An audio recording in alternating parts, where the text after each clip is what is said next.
5 species, 1 body plan that hasn't changed in 50 million years. And every single one is closer to extinction than a panda. This is every living rhino. Ranked from strange to stranger, the white rhino, the second largest land mammal on Earth, and it survives almost entirely on grass. It lives across the savannas of southern and central Africa, up to 2,300 kilograms. A skull built like a bulldozer. Its mouth is a giveaway. Wide, square, flat, built for cropping short grass close to ground, like a lawnmower with a horn. Not white from color. The name comes from the Dutch word wid, meaning wide, describing that mouth.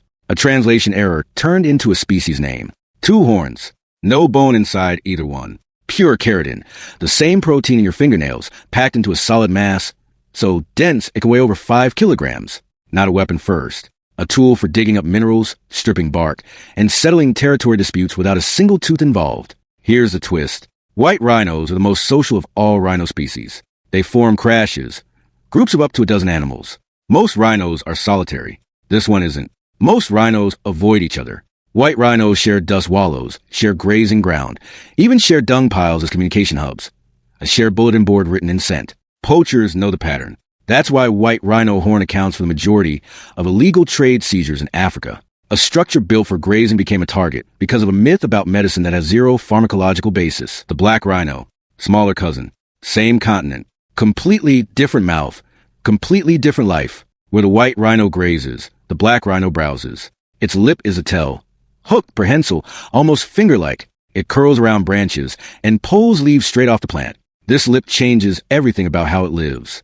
Solitary, territorial, aggressive when startled, because thick brush means it often can't see a threat until it's close. Zero warning, just a charge.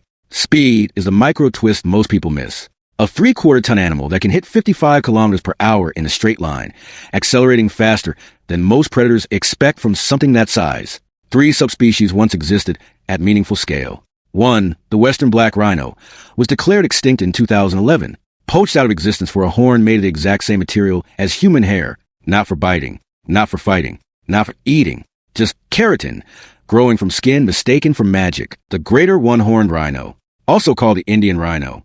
It looks like it's wearing medieval armor because biologically it basically is native to the floodplains of northern India and Nepal.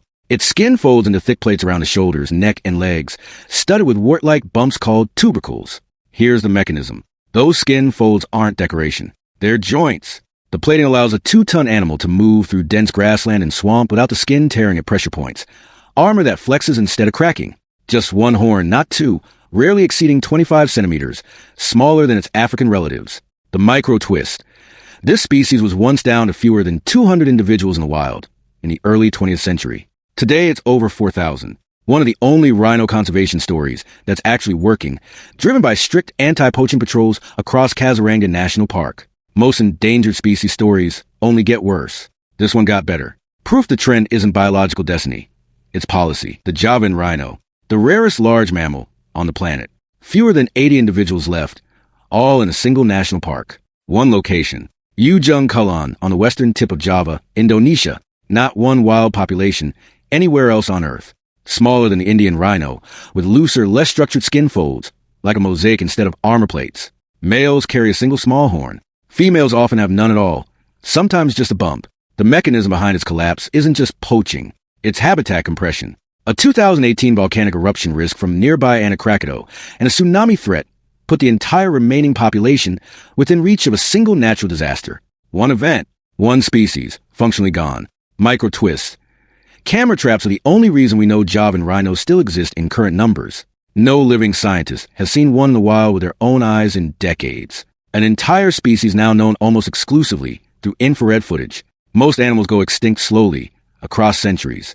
This one is balanced on a single geological event, the Sumatran Rhino, the smallest living rhino, the hairiest, and the closest living relative of the woolly rhinoceros that died out with the last ice age. Found in fragmented patches of rainforest across Sumatra and Borneo.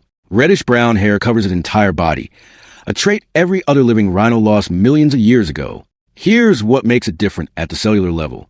Genetic studies place it as the earliest branch to split from the rest of the rhino family tree, over 25 million years ago. Every other living rhino is more closely related to each other than any of them are to this one Fewer than 50 individuals remain, scattered across isolated forest patches so far apart that natural breeding has effectively stopped. Population fragmentation, not predation, is the primary killer now. The micro twist. Females that go too long without breeding can develop uterine fibroids and cysts, making pregnancy biologically harder the longer isolation continues. Loneliness, at a species level, becomes a medical condition. Most extinctions happen because a species can't survive its environment. This one is failing because it can't find itself. If you're finding these creatures half as fascinating as I am, drop your favorite one in the comments. 5 species, 1 ancient body plan, 4 of them sliding toward 0, 1 of them proof that 0 is inevitable. The White Rhino nearly followed the Black Rhino into freefall. The Indian Rhino pulled itself back from under 200 animals. The Javan Rhino is one eruption away from a headline. The Sumatran Rhino is disappearing not from teeth or bullets, but from distance. 50 million years of evolution, and the deciding factor now isn't the horn. It's us.